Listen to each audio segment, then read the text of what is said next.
ሰላም ጤና ይስጥልን የጣና ቲቪ ተከታታይ ቤተሰቦቻችን እነሆ የሰዓቱን የጣቢያችን ዜና መረጃና ዜና ትንታኔዎችን ይዘንላችሁ ቀርበናል። አክብሮታዊ ግብዣችንን እያስቀደምን በቅድሚያም አበይቶችን አቀርብላችኋለን። የፋኖ ኃይሎች ከአገዛዙ ጥምር ጦር ጋር በአማራ ሳይንት ቀኑን ሙሉ የዘለቀ ውጊያ ሲያደርጉ ውለዋል። ውጊያው በሁለት ግንባሮች የዋለ ሲሆን የጨበጣ እንደነበረም ታውቋል። ከ52 በላይ የአገዛዙ ጦር ጉዳት ያስተናገደባቸውን እነዚህን የአውደ ውጊያ ውሎች በዝርዝር ይዘናል። በምርኮኛ የሚፍረከረክ ሰራዊት የለንም፣ ሰራዊታችን በሙሉ ቁመናው ይገኛል። ብልጽግና ሹመቱን ይዞ ገደል እየገባ ነው። ይህንን ያለው የህይወት ዘመን ታጋይ ራስ አርበኛ ደረጀ በላይ ነው። አርበኛው በአፋድ የግለሰብ ኮብላዮችና በትግሉ አሁናዊ ቁመና ላይ የሰጠውን ምላሽ አብራችሁን ስትዘልቁ ትሰሙታላችሁ። የፋኖ ኃይሎች በጎጃም ከደጀን ከተማ አቅራቢያ በከፈቱት ማጥቃት ከባድ ጉዳት ማድረሳቸውን ሲገልጹ በደብረ ማርቆስ ከተማ ዙሪያ ተመሳሳይ ከባድ ውጊያ ተካሂዷል። በተለይም የደብረ ማርቆስ ዙሪያ ውጊያው ከባድ መሆኑን በግንባር መረጃው ላይ ተመላክቷል። ይህም ሌላኛው የግንባር መረጃችን ነው። ኤርትራ ከኢጋድ አባልነቷ መውጣቷን አስታውቃለች። ውሳኔው በቀጠናው ተጨማሪ ውጥረት እንደሚፈጥር ከወዲሁ የስጋት ትንተናዎች እየተሰሙበት ነው። በአንድ በኩል የጦርነቱ አይቀሬነት ማሳያ ነው የሚሉ ድምጾች ሲሰሙ፣ በሌላ በኩል የአስመራው መንግስት የሰጠውን ምክንያት እንደወረደ የሚቀበሉም አሉ። ለመሆኑ ኢጋድ፣ ህግደፍና ኦህዴድ ምንና ምን ናቸው ስንል መረጃዎችን ፈትሸናል። እነዚህንና ሌሎችን ይዘናል። ወደ ዝርዝር መረጃዎቹ እናመራለን። የፋኖ ኃይሎች ከአገዛዙ ጥምር ጦር ጋር በአማራ ሳይንት ቀኑን ሙሉ የዘለቀ ውጊያ ሲያደርጉ ውለዋል። ውጊያው የጨበጣ እንደነበረም ታውቋል። አፋብሃ አማራ ሳይንት መቅደላ ክፍለ ጦር የፋኖ ኃይሎች አጅባር ወረዳ አጅባር ከተማ ዙሪያ ባደረጉት ውጊያ ከ30 በላይ የብልጽግና ጥምር ጦር አባላት ላይ ጉዳት ማድረሳቸውን እዙ በግንባር መረጃው ላይ አረጋግጧል። ከንጋት ጀምሮ በተካሄደው በዚህ ውጊያ በአመዛኙ ሞትና ቁስለኛ የሆነው የፋኖ ኃይሎችን የምህረት አዋጅ አልቀበልም ያሉ የአድማ ብተናና የሚልሻ አባላት መሆናቸው በግንባር መረጃው ላይ ተመላክተዋል። በእዋ ግንባር ብቻ አንድ ጓድ ሙሉ አድማ ብተና ሙትና ቁስለኛ እንደሆነ የአፋብሃ የግንባር መረጃ ያሳያል። በሌላ ግንባር አጅባር ከተማ ዙሪያ መንታ ዴፈር ማርያምና አስላ በተባሉ ቦታዎች ዛሬ ታህሳስ 3 ቀን ከጠዋቱ 1 ሰዓት እስከ ምሽት 12 ሰዓት በተደረገ ተጋድሎ ከ22 በላይ የአገዛዙ ጦር ሙትና ቁስለኛ መሆኑን አፋብሃ ምኒልክ ዕዝ በግንባር መረጃው አረጋግጧል። በዚሁ የአማራ ሳይንት ውጊያ አንድ ወታደራዊ ተሽከርካሪ ከጥቅም ውጭ መሆኑም ተመላክተዋል። ይህ በእንዲህ እንዳለም የአፋር ተቀዳሚ ምክትል ሊቀመንበርና የጎንደር ጠቅላይ ግዛት እዝ ዋና አዛዥ አርበኛ ደረጀ በላይ በምርኮኛ የሚፍረከረክ ሰራዊት የለንም፣ ሰራዊታችን በሙሉ ቁመናው ይገኛል ሲል ተናግረዋል። አርበኛ ደረጀ በላይ ከኢትዮ ፎከስ ኒውስ ጋር ባደረገው ቆይታ ከድርጅቱ የኮበለሉ ግለሰቦች በትግሉ ላይ ሊያሳድሩት የሚችሉ ተጽዕኖ የለም ያለ ሲሆን ይልቁንም አገዛዙ አቅሙ እየተዳከመ መጥቷል ሲል ገልጸዋል። አርበኛው በአገዛዙ በኩል እየተሰራ ያለውን ፕሮፓጋንዳ ቅጥፈት ነው ሲል ገልጾታል። በተለይም ሊመጡ ነው፣ ከኋላ እየመጡ ነው የሚለውን የአገዛዙን ቅጥፈት በሚከተለው መልኩ አጋልጧል። ሰራዊታችንም ከኛ በላይ ደግሞ አምኖ የወጣበት እስከሆነ ድረስ በማይመጥ ነው ምረሽ የበባ ሰው የሚፍረከረክ ሰራዊት የለንም፣ የሚፍረከረክ ፋኖም የለንም። ሊመጡ ነው፣ ከኋላ እየመጡ ነው፣ ሹመት ልንሰጣቸው ነው የሚለው ሹመቱን ይዞ ገደል እየገባ እሱ የብልጽግና ሹመት ማን ነው የሚፈልግለት? ማን ፈልጎለት ያውቃል? ራሱ ወደኛ ይመጣል እንጂ እኛ ወደ ብልጽግና እንሄድ ወደ አገዛዙ ሄድ ፋኖ የለንም። የብልጽግናው አገዛዝ ከዞን ከተሞችና ከውስን የወረዳ ከተሞች በስተቀር በሰፊው ቀጠና የሚገኘው ፋኖ ነው። ስርዓታዊ መዋቅሩም ፈርሷል ያለው አርበኛ ደረጀ በላይ ከፈረሰ ስርዓት ጋር ድርድር የማይታሰብ ነው ብለዋል። የፋኖ ኃይሎች በጎጃም ከደጀን ከተማ አቅራቢያ በከፈቱት ማጥቃት ከባድ ጉዳት ማድረሳቸውን ሲገልጹ በደብረ ማርቆስ ከተማ ዙሪያ ተመሳሳይ ከባድ ውጊያ ተካሂዷል። በተለይም የደብረ ማርቆስ ዙሪያ ውጊያው ከባድ መሆኑ በግንባር መረጃው ላይ ተመላክተዋል። አፋብሃ ቴዎድሮስ ዕዝ በግንባር መረጃው ላይ እንደገለጸው ከደጀን ከተማ አቅራቢያ በተከፈተው ማጥቃት በአገዛዙ ጦር ላይ ከባድ የተባለ ጉዳት ደርሷል። ከሌሊቱ 10 ሰዓት ለልዩ ዘመቻ ከደጀን ከተማ በመውጣት ላይ የነበረውን የአገዛዙን ጦር ቀድሞ መረጃ የደረሳቸው የፋኖ ኃይሎች የከተማው አቅራቢያ ላይ በከፈቱት ማጥቃት 5 ሞት ከ15 በላይ የሚገመት ደግሞ ከባድና ቀላል ቁስለኛ ማድረጋቸውን አፋብሃ ቴዎድሮስ ዕዝ አስታውቋል። ያልተገመተውን የደፈጣ ጥቃት በፍጥነት ለማምለጥ የሚጣደፈው ፓትሮል ላይ ኢላማውን የጠበቀ ተኩስ የከፈቱት የፋኖ ኃይሎች አንደኛውን ፓትሮል ከጥቅም ውጭ ማድረጋቸውን ያረጋገጠው የእዙ የግንባር መረጃ በተመሳሳይ ከደብረ ማርቆስ ከተማ ተነስቶ ወደ ሊባኖስ ደንባ የተንቀሳቀሰው የአገዛዙ ጦር በ206ኛ ኮር 14ኛ ክፍለ ጦር የፋኖ ኃይሎች መልሶ ማጥቃት እንደተሰነዘረበት ገልጿል። በዚህ ለሰዓታት የዘለቀው ውጊያ 37 የአገዛዙ ጦር ጉዳት ማስተናገዳቸው ተሰምተዋል። እስከ ምሽት 1 ሰዓት በወሰደው ውጊያ ከሊባኖስ ቀበሌ እስከ ደብረ ማርቆስ ማረሚያ ቤት ድረስ የዘለቀ ውጊያ የተካሄደ ሲሆን የፋኖ ኃይሎች በከፈቱት መልሶ ማጥቃት አስከሬን ማንሳት ያልቻለው የአገዛዙ ጦር ከደብረ ማርቆስ ከተማ መውጫ ሆኖ የ6ኛ እዝ መድፈኛ ኃይሎች ተከታታይ መድፍ እንዲተኩሱ ማድረጉን አፋብሃ ቴዎድሮስ እዝ ገልጿል። በተመሳሳይ መረጃም በምስራቅ ጎጃም ዞን ደባይ ጥላት ግን ወረዳ ቆይ ከተማ ላይ መሽጎ ከሚገኝበት ካምፕ በመክዳት 2 የአገዛዙ ወታደሮች ከነሙሉ ትጥቃቸው የፋኖ ኃይሎችን መቀላቀላቸውን አፋብሃ ቴዎድሮስ እዝ አረጋግጧል። በ24ኛ ክፍለ ጦር ውስጥ ስቦ ማስከዳትን እንደ አንድ የትግል መርህ በመውሰድ ስናይፐር የቡድን መሳሪያን ጨምሮ በዚህ ወር ብቻ ከ14 በላይ የአገዛዙ ሰራዊት ወደ 24ኛ ክፍለ ጦር የፋኖ ኃይሎች መቀላቀላቸው የሚታወስ ነው። ይህ በእንዲህ እንዳለም በምዕራብ ጎጃም 4 ወረዳዎች ማለትም ቋሪት፣ ደንበጫ፣ ደጋዳሞትና ሰከላ የድሮን ቅኝት ሲካሄድ የዋለ ሲሆን በርካታ ሴቶች፣ ህጻናትና አዛውንቶች ከቤታቸው ወጥተው በጫካ መዋላቸው ተሰምተዋል። ሆኖም በዛሬው ውሎ በእነዚህ አካባቢዎች ከቅኝት ውጭ የተፈጸመ የድሮን ጥቃት እንደሌለ ታውቋል። አዳሩን ጥቃት ሊፈጸም ይችላል የሚል ስጋት ያላቸው ንጹሐን ወደ ቤታቸው መልሶ መግባት ስጋት እንደሆነባቸው የግንባር መረጃችን ከአካባቢው ነዋሪዎች አረጋግጠዋል። በተለይም ደጋዳሞት፣ ደንበጫ እስከ ቀኑ 11 ሰዓት ድረስ የድሮን ቅኝቶች እንደነበሩ ነዋሪዎቹ ለጣቢያችን ዘጋቢ አረጋግጠዋል። ኤርትራ ከኢጋድ አባልነቷ መውጣቷን አስታወቀች።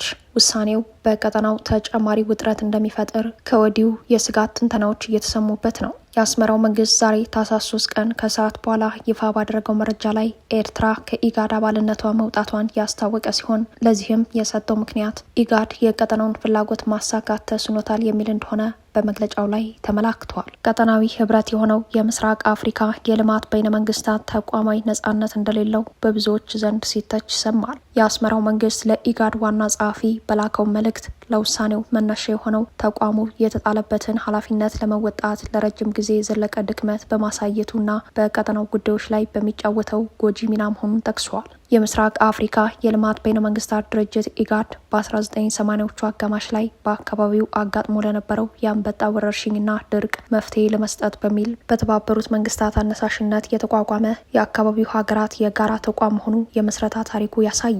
የአስመራው መንግስት በዛሬው የስንብት መግለጫው ኤርትራ እንደ አውሮፓውያን አቆጣጠር በ1993 ኢጋድ እንደገና ሲዋቀር ለቀጠናዊ ሰላምና መረጋጋት እንዲሁም ለኢኮኖሚ ትስስር መጠናከር እንደ ዋና መሳሪያ ሆኖ የሚያገለግል ተቋምን ለመገንባት ከሌሎች አባል ሀገራት ጋር በመስራት ወሳኝ ሚና እንደተጫወተች አስታውሷል። ይሁን እንጂ የሚለው መግለጫው በተለይም ከ2005 ጀምሮ ኢጋድ የቀጠናውን ህዝቦች ተስፋና ፍላጎት ከማሳካት ይልቅ በተወሰኑ አባል ሀገራትና በተለይም በኤርትራ ላይ እንደ መጠቀሚያ መሳሪያ ሽብልቅ በመሆን ጎጂ ሚና ተጫውቷል ብሏል። በእነዚህ ድርጊቶች ምክንያት አስመራ በአውሮፓውያኑ ዘመን አቆጣጠር ሚያዝያ ወር 2007 ከአባልነቷ ለመውጣት መገደዷን መግለጫው አክሎ አብራርተዋል። ኤርትራ ኢጋድ ለሪፎርም ያቀረበችውን ጥሪ ሰምቶ ያለፈውን ታሪኩን ያስተካክላል በሚል ተስፋ እንደ አውሮፓውያን የዘመን ቀመር ሰኔ 2023 አባልነቷን እንደገና አጠናክራለች። ሆኖም ኢጋድ ህጋዊ ግዴታዎችን መካድ ቀጥሏል የሚል ጠንካራ ይዘት ያለው ማብራሪያ ያከለው የአስመራው መንግስት ኢጋድ ጠቀሜታውንና ህጋዊ ስልጣኑን እያዳከሙ መጥቷል ብለዋል።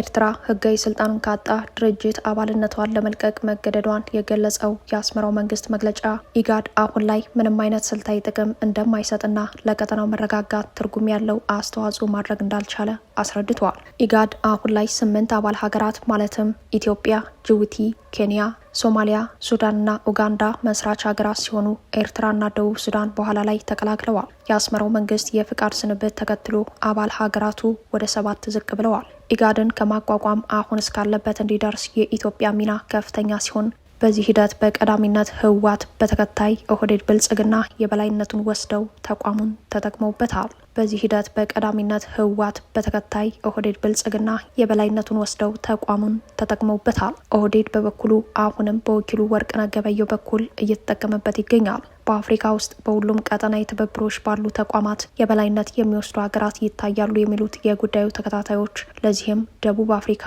ሳዴክ ውስጥ ትልቅ ሚና እንዳላት ያነሳሉ። የምዕራብ አፍሪካውን ኤኮዋስን ካየነው ናይጄሪያ የበላይነትን ትወስዳለች የሚሉት ታዛቢዎች በኢጋድ ውስጥ ኢትዮጵያ የበላይ ሆና ብትታይም ችግሩ በኢትዮጵያ ያለው ፖለቲካ ለብሔራዊ ጥቅም ሳይሆን ለብሔር ጥቅም የሚሰራበት መሆኑ ላይ ነው ይላሉ።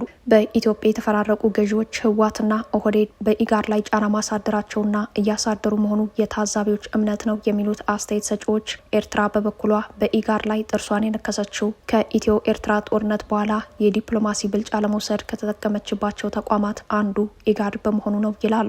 ኤርትራን ከዓለም ለመነጠል ኢጋድንና የአፍሪካ ህብረትን እንደ መሳሪያ የተጠቀመባቸው ህወሓት በአውሮፓውያኑ ዘመን አቆጣጠር ሚያዝያ ወር 2007 ኤርትራ ከአባልነት የወጣች ሲሆን ከ16 ዓመታት ቆይታ በኋላ መልሳ አባል የሆነችው በ2023 ነበር። በወቅቱ አንጻራዊ የግንኙነት መሻሻሎች የነበሩ ቢሆንም በወራት ልዩነት ከብልጽግናው አገዛዝ ጋር ልዩነቶች ሰፍተው ወደ መካረር መግባቱ ይታወሳል። የሂደቱ ተከታታዮች እንደሚሉት የአስመራው መንግስት ዳግም ወደ አባል ሀገርነት ተመልሶም ኢጋድን በጥርጣሬ ከተው ነበር። በተለይም የምዕራባውያን ሽብልቅ አድርጎ ይቆጥረዋል ይላሉ። የኢጋድ አደረጃጀት በየአባል ሀገራቱ ውስጥ በደህንነትና በልማት ዙሪያ ስራዎችን እሰራለሁ ቢልም ሰላምና መረጋጋት በማስፈን በአንድ ወቅት የኦህዴድ ምክትል ሊቀመንበር ሆኖ እስከ መምራት የደረሱት ወርቅነህ ገበየሁ ለሁለተኛ ዙር በዋና ጸሐፊነት የሚመሩት ኢጋድ የታማኝነትና የቅቡልነት ችግር ያለበት የፖለቲካ መሳሪያ የሆነ ተቋም እንደሆነ የጉዳዩ ተከታታዮች እምነት ነው።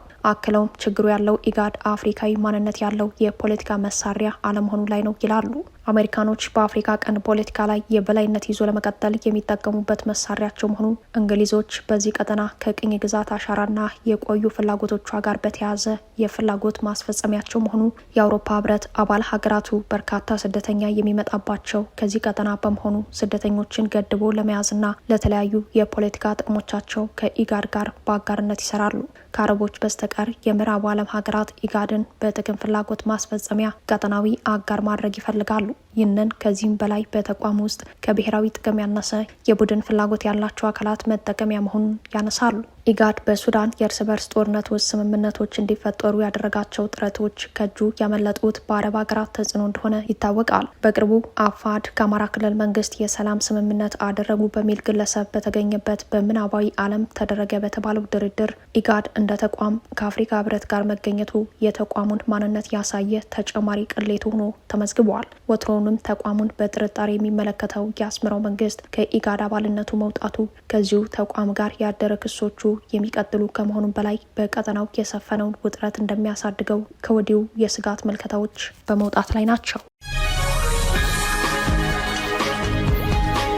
በኢትዮጵያ መንግስታዊ ጭፍጨፋ ቀጥሏል። ጭፍጨፋው ይቆም ዘንድ በሰው ልጅ እኩልነትና ክብር የሚያምኑ ሁሉ በሰብአዊነት መቆማቸውን አሳዩ የሚል ጥሪ ቀረበ።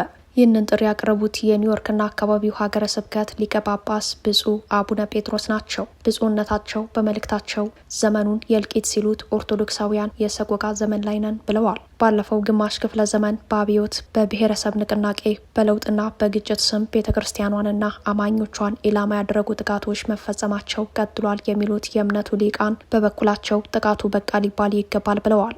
በተለይም ከባለፉት 7 ዓመታት ወዲህ በተለያዩ የኦሮሚያ አካባቢዎች እልቂት፣ መፈናቀል፣ ስደት፣ ከሰብአዊ ሕልውና መነጠል የተፈጸመባቸው ኦርቶዶክሳውያን የስርዓታዊ ጥቃቱ ማሳያ ናቸው ተብሏል። በጉዳዩ ላይ አስተያየታቸውን የሰጡት በኢትዮጵያ ኦርቶዶክስ ተዋሕዶ ቤተ ክርስቲያን የኒውዮርክና አካባቢው ሀገረ ስብከት ሊቀ ጳጳስ ብፁዕ አቡነ ጴጥሮስ ጥቃቱን መንግስታዊ ጭፍጨፋ ሲሉ በሚከተለው መልኩ ገልጸውታል። ኢትዮጵያውያን አካላቸው በቢላዋ እየታረደ እግራቸው በምሳር እየተቆረጠ ዓይናቸው እየወጣ በድናቸው በጅብ ይበላል።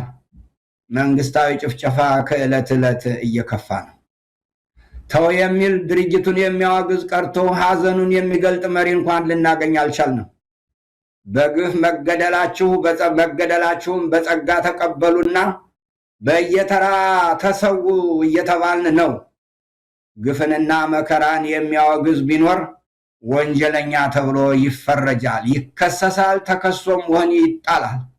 ከዓመት እስከ ዓመት በቀጠለው የኦርቶዶክሳውያን ግድያ ተጠያቂነት የማያውቀው ስርዓቱ ባለፉት 2 ወራት ብቻ በምስራቅ አርሲ ከ40 በላይ ኦርቶዶክሳውያን ቢገደሉም የክልሉ የዞኑና የወረዳው አመራሮች ለጥቃቱ በዝምታ አሊያም ጥቃቱን በማስተባበል ባለቤትነታቸውን አሳይተዋል። የቅዱስ ሲኖዶሱ መግለጫም ተባለ ከመባል የዘለለ ውጤት አላመጣም። ይልቁንም የአሜሪካ የምክር ቤት አባሉ የኢትዮጵያን መንግስት የሚቃወም ረቂቅ ውሳኔ በማዘጋጀት ለኦርቶዶክሳውያኑ ድምጽ ለመሆን መሞከራቸው መነጋገሪያ ሆኗል። ጆርጂያን ወክለው በአሜሪካ የተወካዮች ምክር ቤት አባል የሆኑትና የሪፐብሊካን አባሉ በዲ ካርተር በኢትዮጵያ መንግስት ላይ ተቃውሞ የያዘ አዲስ የውሳኔ ረቂቅ አዘጋጅተው ለማቅረባቸው ምክንያት ያደረጉት አገዛዙ በክርስቲያኖች ላይ የሚፈጽመውን ግድያ ጨምሮ በርካታ ሰብአዊ መብቶችን እንደሚጥስ መነሻ በማድረግ ነው። በዲ ካርተር ያቀረቡት የውሳኔ ረቂቅ የአሜሪካ የውጭ ጉዳይ መስሪያ ቤት ይህንን የክርስቲያኖችን ጥቃት ለመከላከል ሁሉንም አይነት ዲፕሎማሲያዊ መንገዶች እንዲጠቀም የሚጠይቅ ነው። በረቂቅ ውሳኔው ላይ የኢትዮጵያ መንግስት ክልላዊ አለመረጋጋትን አደጋ ላይ የሚጥሉ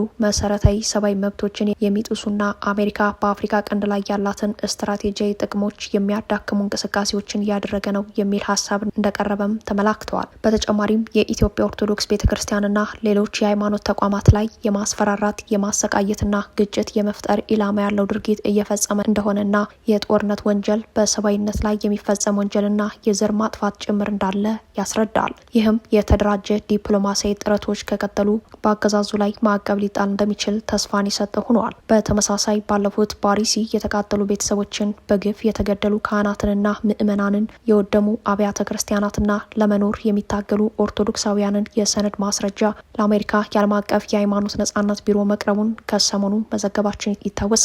ይህንን ተልዕኮ የወሰዱ አካላትም መፍትሄ እስኪገኝ ድረስ ዓለም አቀፍ እንቅስቃሴውን እንደሚቀጥሉ በድጋሚ አረጋግጠዋል። በኦርቶዶክስ ምዕመናን ላይ የሚፈጸመው ጥቃት ለማስቆም በግለሰቦችና በሶስተኛ ወገን ደረጃ ሰፊ ጥረት እየተደረገ በሚገኝበት በዚህ ጊዜ የኢትዮጵያ ኦርቶዶክስ ተዋሕዶ ቤተክርስቲያን እንደ ተቋም ዝምታ መምረጧ ብዙዎችን አሳዝኗል። ቅዱስ ሲኖዶሱ በ4 ኪሎ አገዛዝ ምርኮ ስር የገባ በመሆኑ መንግስታዊ መፍትሄ መጠበቅ አይቻልም ብለው የሚያምኑ አባቶችና የእምነቱ ሊቃን ግን ጥረት ማድረጋቸውን ቀጥለዋል። የኒውዮርክና አካባቢው ሀገረ ስብከት ሊቀ ጳጳስ ብፁዕ አቡነ ጴጥሮስ የኦርቶዶክስ ክርስቲያኖችና በሰው ልጅ እኩልነትና ክብር የሚያምኑ የሌላ እምነት ተከታዮችም ሁሉ በሰብአዊነት መቆማቸውን እንዲያሳዩ ጥሪያቸውን አቅርበዋል። በመጨረሻም የፕሬዝዳንት ዶናልድ ትራምፕ አስተዳደር በስደተኞች ላይ እየወሰደ ካለው ጠንካራ እርምጃ ጋር በተያያዘ የአሜሪካ የሀገር ውስጥ ደህንነት መስሪያ ቤት ከሁሉም የከፍ አደገኛ የውጭ ዜጋ ወንጀለኞችን ስም ዝርዝር ይፋ አድርጓል። ከሁሉ የከፍ አደገኛ ወንጀለኞች ተብለው በመጡበት ሀገር ተለይተው ማንነታቸው ይፋ የሆኑት ስደተኞች በተለያዩ ወንጀሎች ውስጥ ተሳትፈዋል በሚል በስደተኞችና በጉምሩክ ሕግ አስከባሪ በሆነው አይስ በቁጥጥር ስር የሚገኙ ናቸው ተብሏል። በዚህ ዝርዝር ውስጥ ከተለያዩ የዩናይትድ ስቴትስ ግዛቶች የተያዙ 8 ወንዶችና አንዲት ሴት ኢትዮጵያውያን ፎቶግራፍ፣ ስም፣ የፈጸሙት ወንጀልና ከየትኛው የአሜሪካ ግዛት እንደሆኑም ዛሬ ይፋ ተደርጓል። ኢትዮጵያውያኑ በግድያ፣ በእጽ ዝውውር፣ የጦር መሳሪያ ይዞ በመገኘት በዘረፋና በሌሎችም ወንጀሎች ላይ የተገኙ መሆናቸውን የወጣው ዝርዝር ያመለክታል። አደገኛ ተብለው የተለዩት 9 ኢትዮጵያውያን ከአንዱ በስተቀር የሁሉም ፎቶ ፈጽሟቸዋል ከተባሉት ወንጀሎች ጋር ለሕዝብ ይፋ ተደርጓል። በሕግ አስከባሪው ባለስልጣን አደገኛና ከሁሉ የከፋ ተብለው በቁጥጥር ስር የዋሉትና ከአሜሪካ ይባረራሉ ተብለው የተለዩት የሌላ ሀገር ዜጎች ትኩረት እንዲደረግባቸው ያደረጓቸውን የወንጀል ድርጊቶችን ዘርዝረዋል። ከተጠቀሱት ወንጀሎች መካከል ዘረፋ፣ ልጆችን ማገት፣ የሽብር ማስፈራሪያ፣ በጦር መሳሪያ ጥቃት መፈጸም፣ የተሰረቁ ንብረቶችን መቀበል፣ የፍርድ ቤት ትዕዛዝን አለማክበርና ህገወጥ የገንዘብ ዝውውር የሚሉት እንደሚገኙባቸው ለማወቅ ተችሏል። ክቡራትና ክቡራን ቤተሰቦቻችን ለሰዓቱ የተሰናዱት መረጃዎቻችን የተከታተሏቸዋቸውን ይመስሉ ነበር። አብራችሁን ስለቆያችሁ ልባዊ ምስጋናችን ይድረሳችሁ እያልን የጣና ቲቪ ወቅታዊ ዜናዎች፣ ትንታኔዎችና ልዩ ልዩ ፕሮግራሞች እንዲደርሷችሁ ቻናላችን ሰብስክራይብ በማድረግ ቤተሰብ ይሁኑ። በተሳትፎ የትግል ሚዲያው እንዲያጠናክሩ ጥሪያችን እናቀርባለን። ጣና ቲቪ ከሀቅ ጋር